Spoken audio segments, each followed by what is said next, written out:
We are going to be making our surreal landscapes today.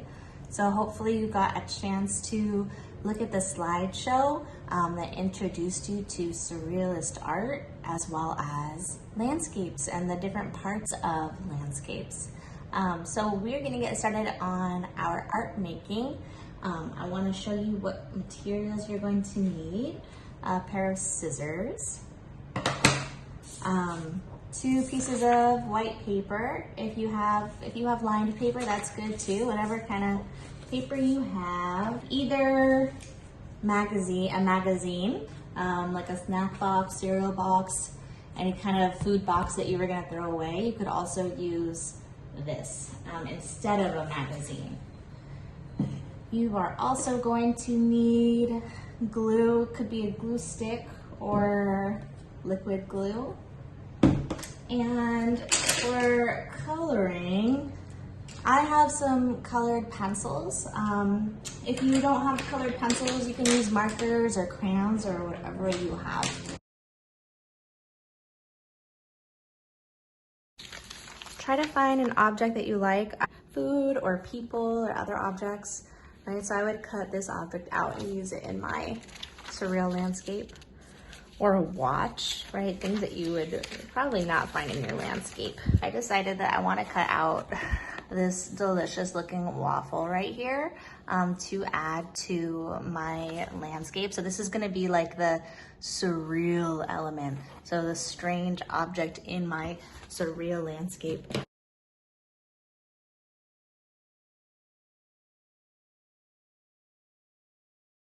So now what I want to do is I want to draw a background for this object that doesn't make any sense. So where would I least expect to see this object or animal, right? I would expect to see it on a plate, on a table. I would not expect to see this waffle in the desert if I was walking through the desert. You're going to want to decide first what kind of landscape you want to draw. So different types of landscapes could be, so you might want to think about like what kind of landscape you want to draw, right? So do you want to draw maybe mountains? Maybe you want to draw the desert, or maybe you want to draw a forest. So these are all different types of landscapes. Or maybe you want to draw a seascape. So a seascape would be like the ocean. Here's an example of a seascape. This is Vladimir Klish's departure of the winged ship. Or maybe we want to draw a field, like a flat grassy field, right? So think about where you want to put your object. Now we're going to need to draw our horizon line. So horizon line is where land and sky meet. So it's the line where the land and the sky meet. So if you're drawing, I'm gonna draw like a flat horizon line because my landscape is going to be like the desert. If this is the middle right here, I would say your horizon line shouldn't be up here. It also shouldn't be down here. It should be kind of close to the middle of your paper. So I'm going to make my horizon line go straight across, right, from one side of my paper to the other. So this is where the land would be, and this is where my sky would be. If you are drawing, let's say you're drawing a mountainscape, then you would draw for your horizon line. Your horizon line would be like the tops of the mountains, right? So that's where the sky and the land meet. So that would be your horizon line.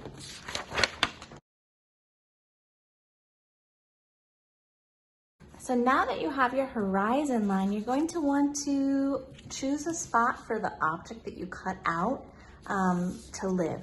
So you're going to choose that spot, you're going to add some glue to the back of your object and glue it down.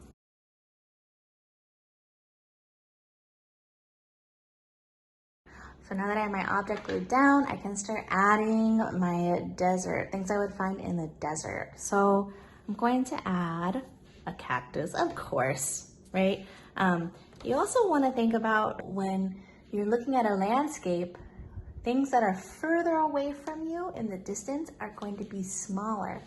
As you get closer to where you're standing, objects are going to get larger, right? So I want to think about that while I'm drawing my desert. So I might draw some little cacti out here in the distance, right? So I'm going to draw them nice and small. So this would be my background, right? So this is the back part of the landscape. My background, I might also want to have some clouds. I want to draw some more cacti. So I'm going to draw one cactus over on this side that is a little bit larger than my last cactus, right? Since now I'm getting a little bit closer to the foreground or the front part of the landscape. This part here, right, this we would probably call the middle ground, right? This is between the part between the foreground or the front of the landscape and the background. So right now I'm working in my middle ground. And so when you're making your landscapes, I want you to think about the different parts of your landscape and putting some objects in the background, make them smaller, right? Some objects in your middle ground and then some objects in your foreground. Okay, so I have my cactus. I'm gonna add some dirt down here. I'm going to erase this line, part of the horizon line in my cactus. Right, I could add some more surreal objects. Maybe I wanna draw a plate for my waffle to live on. Maybe I also have a glass of milk. I'm gonna draw like a cylinder here. This is something you would not see in the desert, right? A big glass of milk. Let's think about what kind of things we could find in the desert. I might find a lizard in the desert. So I'm gonna draw my lizard maybe in my middle ground, right? So it's gonna be pretty small, right? And right now I have a lot of empty space right here and some empty space right here, right? So I wanna put something in that empty space. I'm gonna add a lizard. I'm gonna add another cactus right here, one that's maybe a little bigger than this one in the distance and a little smaller than this one here, just to show a sense of depth, where things going further and further away. Okay, so here's my medium-sized cactus. At this point, you could start to color in your landscape. So like I said, I have colored pencils, but you can use whatever you have.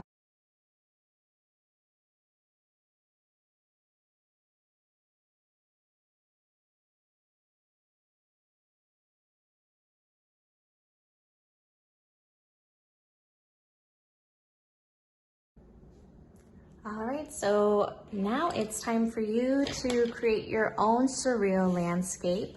I cannot wait to see what you come up with your amazing imaginations, and I will see you next time.